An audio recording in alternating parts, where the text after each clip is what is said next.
네, 오늘은 묵은 포도주와 새 포도주라는 제목으로 여러분과 함께 하나님의 말씀을 나누고자 합니다. 친구와 술은 오래될수록 좋다라는 그런 말이 있죠. 술이 여러분 오래될수록 비쌉니다. 양주 비싼 거 막 몇십만 원씩 하잖아요. 포도주는 어떨까요? 포도주도 묵은 걸수록 비쌉니다. 친구가 저한테 포도주를 한 병을 선물했는데 1999년산이에요. 그러니까 지금으로부터 20년 전. 그 친구가 저한테 주면서 이거 팔면 한 15만 원 정도 할 거야 그러더라고요. 네, 술도 묵은 게 비쌉니다. 포도주 여러분 드셔보셨죠? 네, 포도주 그 이스라엘산 포도주가 굉장히 비싸고요. 또 품질이 좋습니다. 제가 이스라엘 성지순례 갔을 때 포도 주스를 호텔에서 이렇게 한 잔씩 주더라고요. 근데 포도 주스를 먹어보고 야, 포도 주스가 이렇게 맛있는 거였나 깜짝 놀랐습니다. 얼마나 맛있는지요. 이스라엘에서 나는 포도가 아주 달고 맛있습니다. 그래서 그런지 예수님의 비유에 이 포도가 많이 등장을 합니다. 포도에 관련된 비유가 많습니다. 먼저 포도원 농부의 비유가 있잖아요. 포도원 농부의 비유. 여러분 아마 아실 겁니다. 또 창세기에 보면 노아가 그 홍수가 끝나고 난 다음에 나무를 심는데 포도나무를 심습니다. 그리고 그 포도나무의 열매를 가지고 이제 포도주를 만들어서 먹고 난 다음에 취해서 자잖아요. 여러분 포도나무 보셨죠? 네, 포도나무 보시면은 그 모양이 참 기가 막혀요. 예, 포도나무가 이게 뿌리인지 가지인지 쭉 줄기가 뻗어나가는 게 엉켜서 이렇게 나오잖아요. 이게 포도나무 자체는 아무짝에도 쓸모가 없습니다. 오직 포도나무는 포도 열매를 맺히는데 필요하지 포도나무 자체는 쓸 수가 없어요. 열매를 맺지 않으면 아무 소용이 없다는 거죠. 그래서 예수님께서 나는 포도나무여 너희는 가지니 너희가 내 안에 내가 너희 안에 있는 사람은 다 포도 열매를 맺는다. 그러나 너희가 나를 떠나서는 아무것도 할 수 없느니라 이렇게 말씀하시잖아요. 이 말씀 여러분 아주 의미심장한 말씀입니다. 내 안에 거하지 않으면 가지처럼 밖에 버려져서 사람들한테 밟히게 되고 그리고 사람들이 그걸 걷어다가 모아서 불에 던져서 살라버린다 이렇게 말합니다.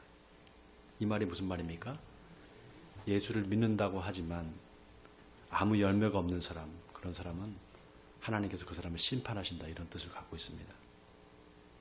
놀라운 게 예수님이 공생애를 시작하시면서 제일 먼저 행하신 기적이 있습니다. 그게 뭔가 하면 바로 가나의 혼인잔치에 가서 물을 포도주로 만드는 그런 기적을 일으키신단 말이죠. 작년에 제가 성지순례를 갔을 때 그 갈릴리 가나에 갔었어요. 갈릴리 가나에 가보니까 그 혼인 잔치가 벌어졌던 그 집터가 남아 있습니다.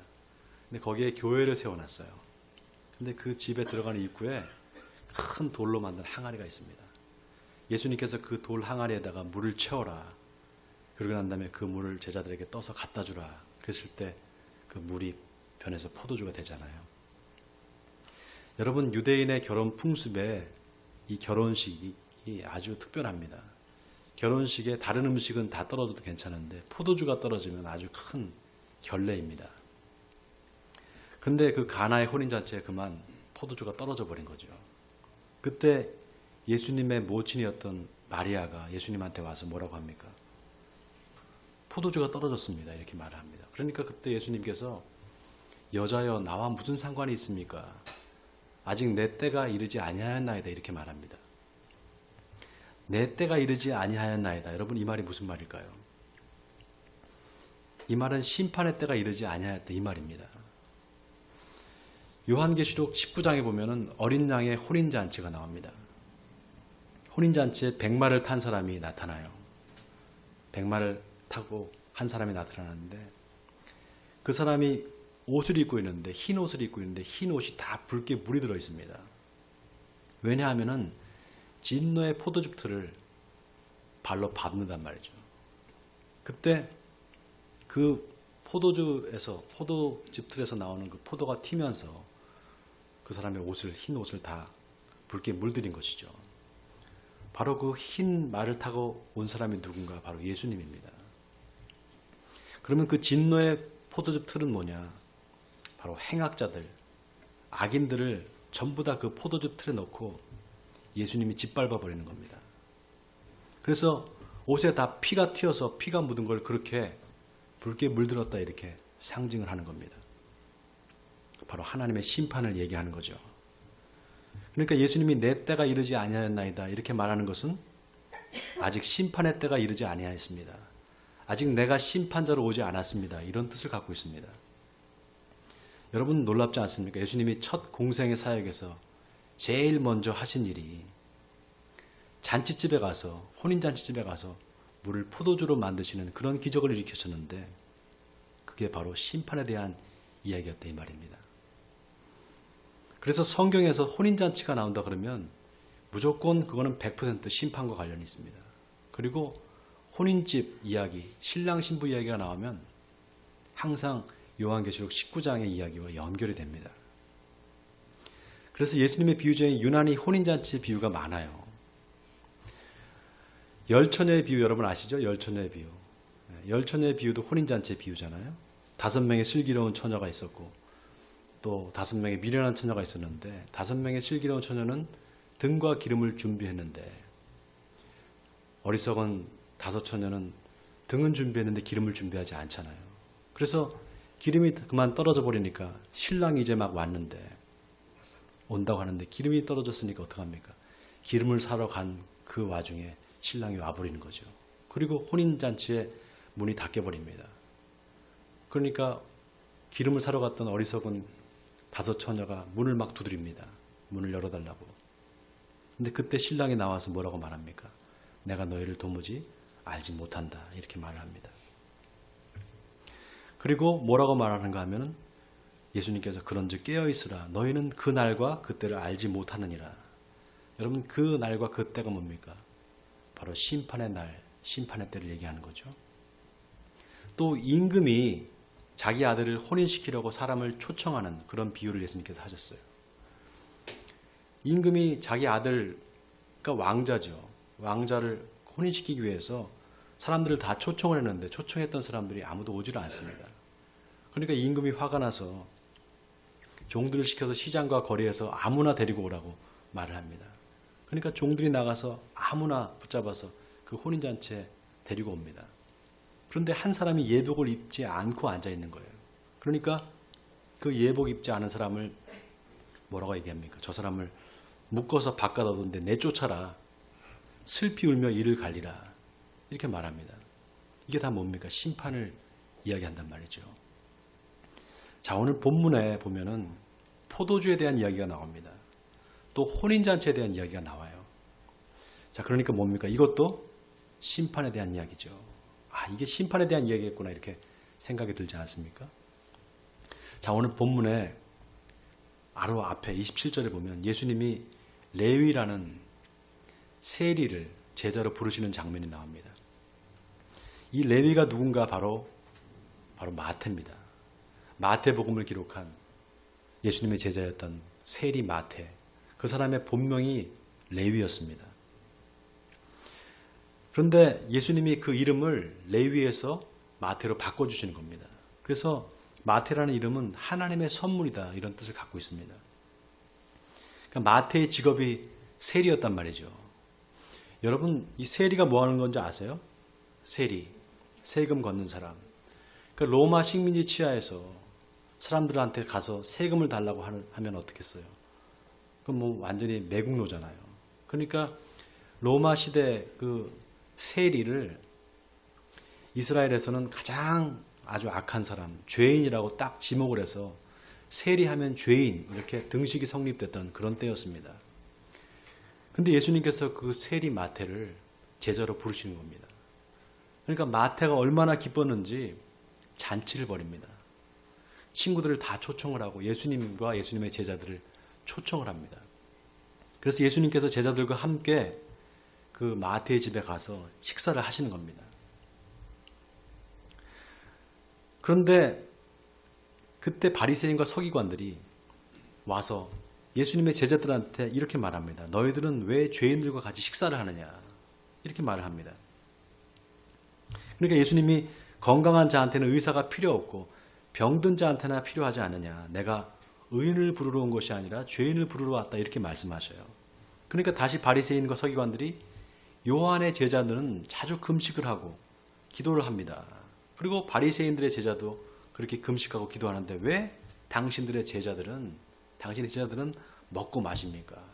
이렇게 반문을 합니다. 그때 예수님께서 뭐라고 하십니까? 자, 오늘 본문의 이야기가 이제부터 시작됩니다. 본문 34절, 35절 우리 같이 한번 한 목소리로 읽어보겠습니다. 34절, 35절입니다. 시작.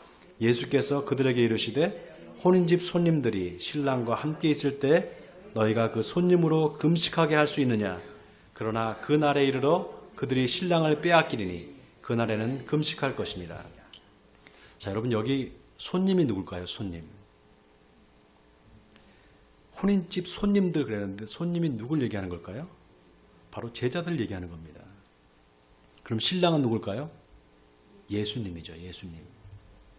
자, 아까 성경에 혼인잔치 얘기가 나오면 요한계시록 19장을 보라 그랬잖아요. 요한계시록 19장에 어린 양이 혼인잔치와 연결된다 그랬죠. 이게 다 그래서 심판과 관련이 있다 이렇게 말씀드렸습니다. 자, 그러니까 신랑은 누군가? 바로 어린 양 예수 그리스도를 의미하는 겁니다. 그러니까 손님이 왔는데 신랑이 자기 손님한테, 자기 혼인잔치에 온 손님한테 금식해라 그렇게 하고 음식을 안 주겠느냐? 그렇지 않다라는 겁니다. 이 말은 내가 신랑이다. 그러니 내 제자들이 금식할 필요가 없다 이 말입니다. 여러분 이해가 되세요? 내가 바로 신랑인데 내 혼인잔치에 온 내 제자들, 내 손님들이 금식할 필요가 있느냐? 필요 없다라는 겁니다. 여러분 바리새인들은요 매주 월요일하고 목요일에 금식을 했습니다. 매주 월요일, 금요일, 월요일, 목요일에 금식을 했어요. 왜 그러냐면 이게 유래가 있습니다. 모세가 십계명 돌판을 받으러 시내산 정상에 올라갔던 그 날이 목요일이었습니다. 그리고 내려온 날이 월요일이었다 그래요. 그래서 유대인들은 그 날을 금식을 했습니다. 그런데 이게 점점 종교 의식화되면서 바리새인들이 사람들한테 보여주려고 이게 금식을 했습니다. 그러니까 하나님한테 보이는 게 아니라 사람들한테 보이려고 금식을 했단 말이죠. 그걸 예수님께서 지금 깨주시는 겁니다. 금식의 본질이 뭐냐? 금식의 본질은 하나님 앞에 보이려고 하는 거지 사람 앞에 보이려고 하는 게 아니다 이 말을 하시는 겁니다. 여러분 금식은 하나님께 가까이 가기 위한 그런 행동입니다. 직접적인 행동. 하나님 저를 좀 봐주세요.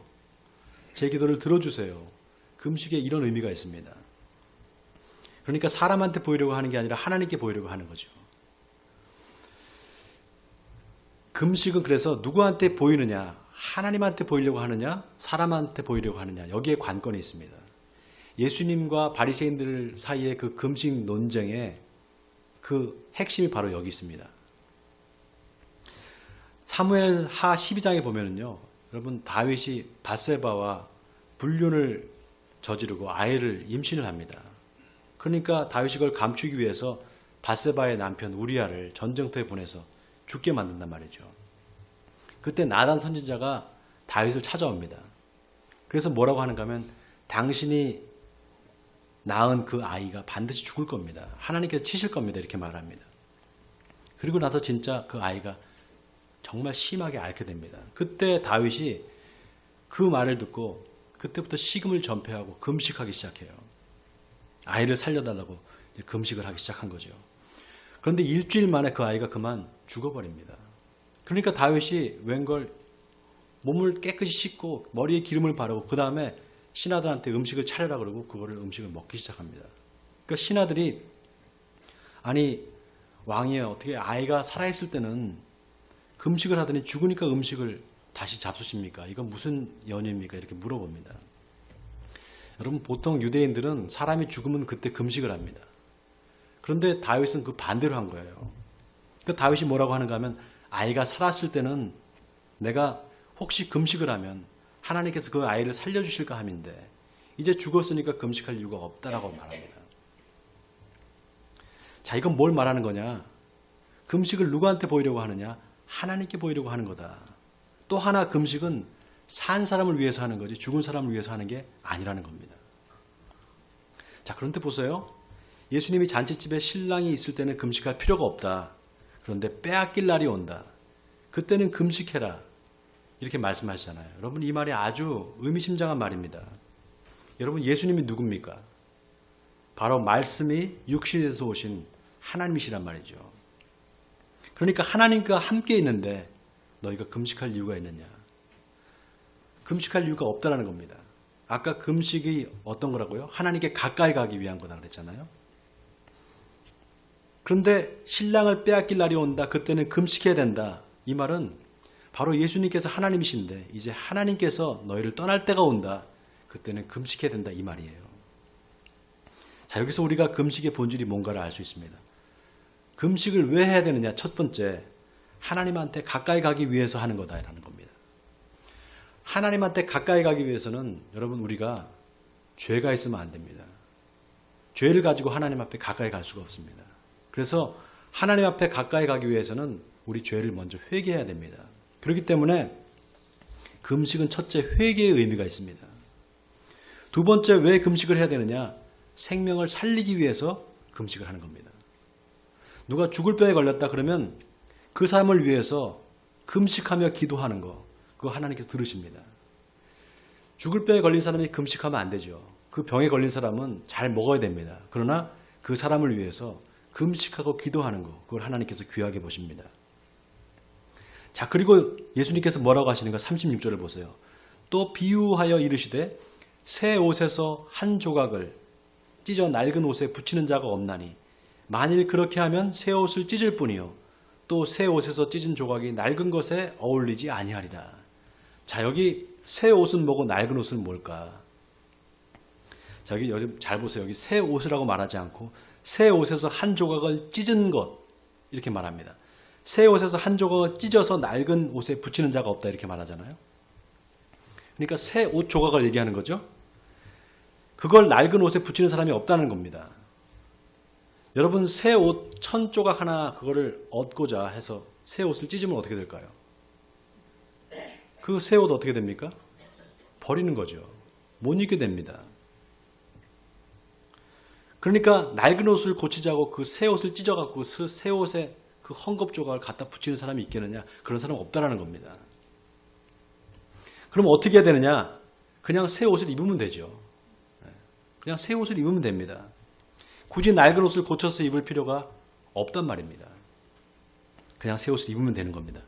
여러분, 이 옷이 뭘 의미하는가? 의식을 의미합니다. 의식. 종교 의례, 종교 의식 같은 걸 얘기하는 겁니다. 그러니까 낡은 옷은 뭐냐? 유대교의 제사법, 정결법, 성결법, 종교 의례, 이런 유대교의 율법을 이야기하는 겁니다. 그러니까 일주일에 2번 너희들이 금식하는 거, 그거 바리새인들이 하는 그 금식, 그게 다 종교 의식이고 율법이다 이 말입니다. 그런데 여러분, 놀라운 게 뭔지 아세요? 여러분, 혼인잔치에 아무나 들어갈 수가 없습니다. 유대의 혼인잔치는 반드시 예복을 입고 들어갔어야 돼요. 그러니까 이게 지금 이 앞의 내용과 연결이 되는 겁니다. 여러분, 예복을 안 입고 오면 어떻게 됩니까? 쫓겨나요. 아까 말씀드렸죠. 예수님의 비유에 그런 게 있다고. 임금이 자기 아들 결혼식에 사람들을 초청하는데 아무도 안 오니까 길거리에 나가서 다 사람들을 초청해 오는데 한 사람이 예복을 입지 않고 오니까 쫓아내버리잖아요.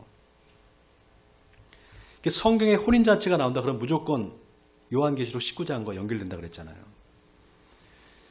여러분, 그러니까 이 새 옷에서 한 조각을 찢어서 낡은 옷에 붙이는 자가 없다, 이 말이 무슨 말입니까? 너희들 그 낡은 옷을 입고는 내 결혼식장에 못 들어온다 이 말입니다. 다시 말해서 너희들이 믿는 유대교의 율법, 그거 열심히 지켜가지고는 구원 못 받는다 이런 뜻이에요. 그러니까 단순하게 넘어갈 말이 아니죠. 여러분, 예수님은 한마디도 그냥 하신 말씀이 없습니다. 성경을 읽어보면 예수님이 하신 모든 행동과 모든 말에는 다 의미가 있어요.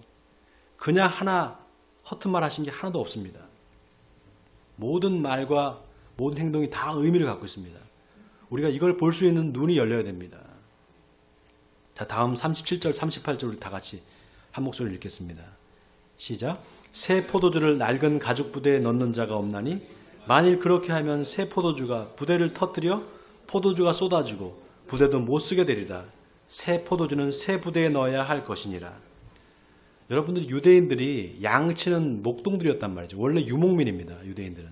아브라함의 자손들은 다 유목민이었어요. 그래서 양을 잡으면 그 껍질을 벗겨서 그 가죽을 부대로 사용을 했습니다. 가죽 부대로. 거기다가 새 포도주를 집어넣는 거예요. 그러면은 새 포도주가 그 가죽 부대 안에서 발효가 됩니다. 그러면 가죽 부대가 빵빵하게 이렇게 부풀어 올라요. 그런데 새 부대는 거기 탄력이 있기 때문에, 가죽에 탄력이 있기 때문에 이렇게 찢어지질 않습니다. 그럼 낡은 가죽 부대는 그게 발효가 되면서 터져버려요. 그러니까 부대가 압력을 이기지 못하고 터져버리는 거죠. 그럼 어떻게 됩니까? 포도주가 다 쏟아지고 부대도 찢어지게 되는 거죠. 그러니까 새 포도주는 새 부대에 넣어야 된다, 이 말이잖아요. 근데 여러분, 이게 비유입니다. 이 비유가 나올 때 이 비유를 누구한테 하는 말인가, 이거를 잘 살펴봐야 됩니다. 지금 예수님께서 이 비유를 누구한테 하는 겁니까? 여러분, 지금 예수님이 어디 계시죠? 마태의 집에 제자들과 함께 식사를 하고 계시잖아요.